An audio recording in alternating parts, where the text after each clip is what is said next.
Ladrière a donc distingué les sciences formelles des sciences qu'on appelle aussi empirico-formelles. Évidemment, l'expression empirico-formelle réunit à la fois une partie du mot qui dit formel avec une partie qui dit empirique.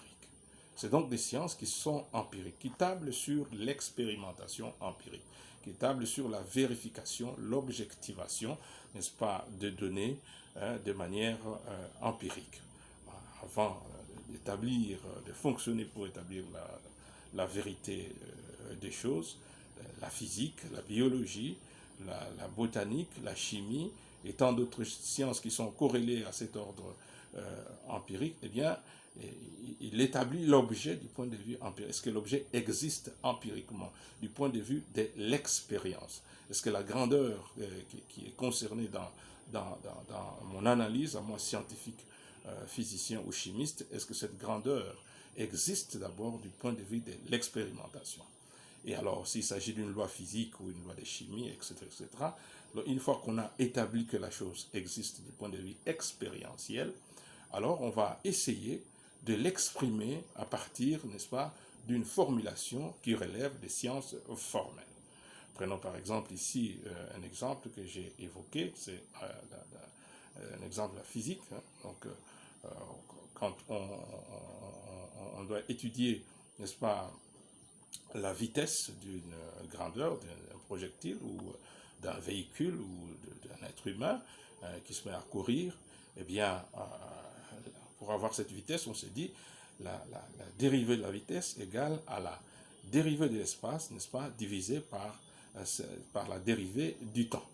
Donc, que ce soit la vitesse elle-même, que ce soit l'espace, que ce soit le temps, ce sont des grandeurs qui sont considérées comme telles, comme existant d'abord du point de vue empirique, du point de vue concret. Et maintenant, on va les étudier en les convertissant d'abord, n'est-ce pas, dans des formules, n'est-ce pas, qui relèvent plutôt de sciences formelles, notamment la fameuse formule de D, delta de V, égale la delta de E divisé par la delta de T. Ça, c'est une formule mathématique. Donc, il y a l'objet lui-même qui existe empiriquement et qui va se faire maintenant traiter à partir des rapports qui relèvent plutôt de mathématiques, qui sont des sciences formelles. C'est ainsi qu'on parle des sciences empirico-formelles.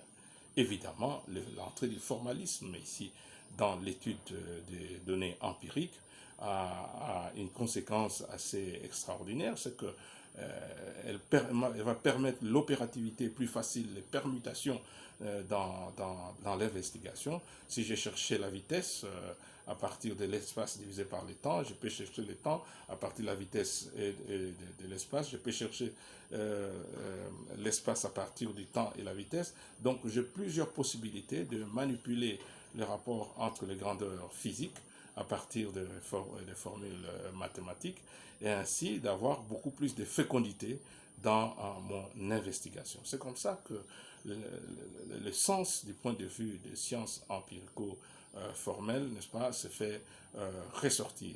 C'est à partir, n'est-ce pas, d'un maniement des rapports formulaires qui relèvent donc des sciences formelles, qui appliqués aux objets empiriques établis, qu'on arrive à dire que ça est vrai et ça est faux du point de vue des sciences empirico-formelles.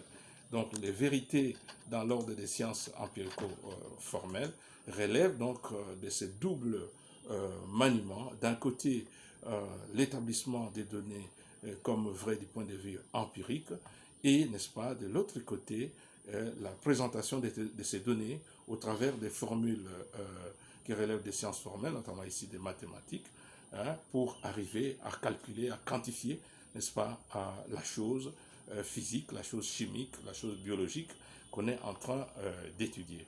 Il y a eu une tendance assez extrémiste dans le rapport à cet ordre des sciences, c'est l'empirisme logique, notamment celui de Rudolf Carnap, qui finalement a abouti dans son ouvrage dont le titre est très significatif, emblématique, La construction logique du monde. Il est arrivé à établir que n'est vrai qu'une réalité de l'existence qui peut être empiriquement expérimentable, objectivable, et à la fois qui doit être logiquement, avec beaucoup de cohérence, présenté dans une formulation utilisant les formalismes mathématiques et logiques, dans ce qu'il appelle la caractérisation. Évidemment, Carnap a abouti à dire que, étant donné ces conditions-là, comme Dieu, on ne peut pas aller les toucher empiriquement dans un jardin, et on ne peut pas les représenter dans un système de formules, de formalisme théorique dans son sens à lui Carnap, eh bien, tout ce qui concernait Dieu, qui concernait la théologie, la métaphysique, il a appelé ça des babous, donc du non-sens, ça relève d'un langage qui ne dit aucun sens.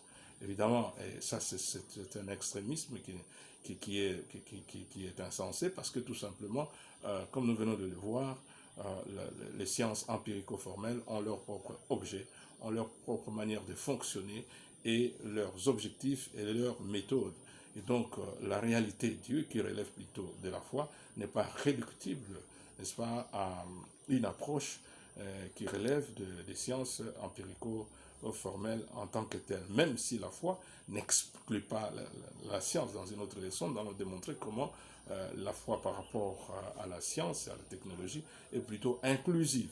Elle assume ces réalités, elle les porte dans un univers qui les valorise encore, qui valorise l'intellect, qui reconnaît en l'intellect sa nature d'être une recherche, n'est-ce pas, infinie dans l'infini de l'infini tout à la fois, et qui prouve la grandeur et la dignité de l'homme en Dieu. Eh bien, nous pourrons y revenir.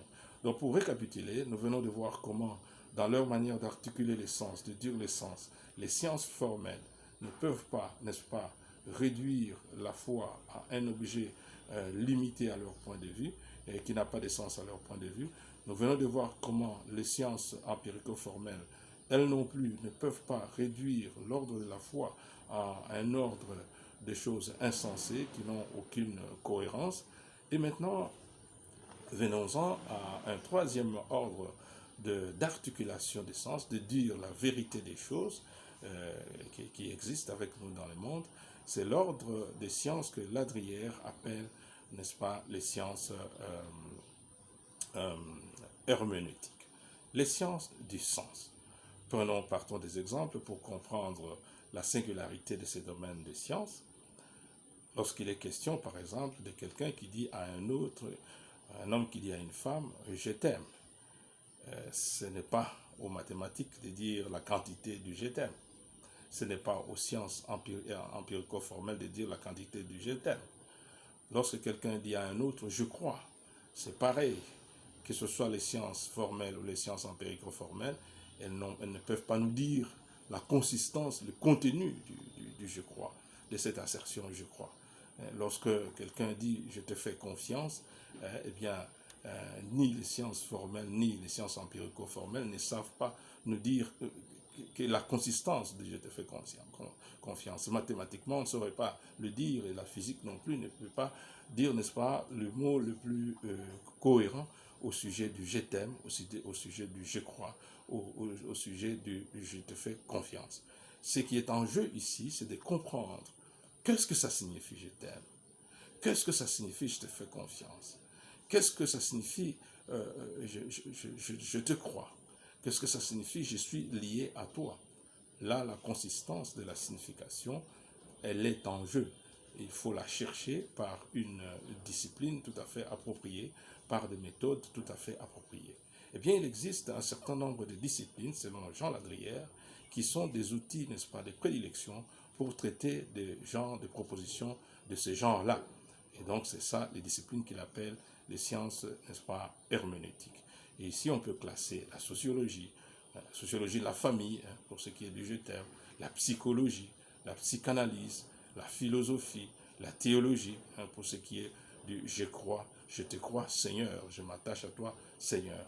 Ces réalités-là qui convivent avec nous, que nous partageons chaque jour dans l'existence, eh bien, ne sont pas réductibles aux données mathématiques, elles ne sont pas réductibles aux données de la physique, de la chimie, de la biologie, même si toutes ces réalités sont interconnectées dans la vie de tous les jours. Ces réalités, n'est-ce pas, exigent d'autres manières d'en dire le sens, d'en signifier le sens, de dire leur signification. eh bien, ce sont les disciplines qu'on appelle herméneutiques qui se chargent, n'est-ce pas, de pouvoir ouvrir notre intelligence et notre cœur pour accéder, n'est-ce pas, à la consistance de ces réalités. Et donc, c'est une autre façon d'articuler les sens, de dire le sens, n'est-ce pas, les vérités des choses, et cette façon-là, elle requiert plutôt l'interprétation, l'ordre de l'herméneutique, l'ordre de l'interprétation.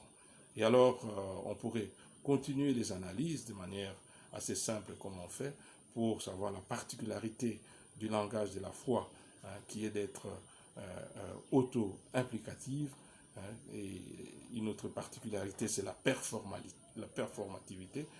Tout cela, hein, ce sont des caractéristiques, des propriétés du langage de la foi qui permettent à ces derniers de fonctionner à sa manière à l'intérieur des disciplines, des sciences qu'on appelle herméneutiques. Donc, tout simplement, cette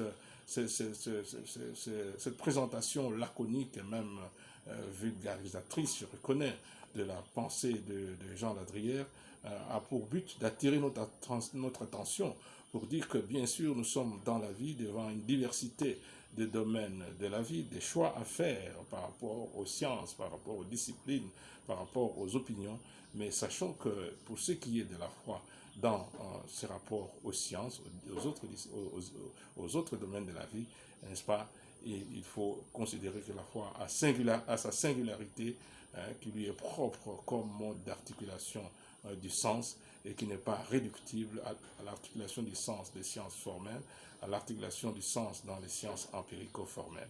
Et même dans les sciences herméneutiques, il y a des caractéristiques qui sont propres à la foi, telles que nous sommes donc ramenés à nous dire que aucune discipline ne peut réduire une autre. Des disciplines scientifiques telles qu'elles se présentent ne peuvent pas réduire la foi à un domaine de l'insensé. Il faut plutôt entrer dans les investigations comme Jean Ladrière pour arriver à l'évidence que chaque domaine de la vie a son langage, a son jeu de langage, pour le dire avec Wittgenstein, qui est une des sources de Jean Ladrière. Chaque domaine de la vie a son mode d'articuler les sens et qui n'est pas, n'est-ce pas, réductible par un autre.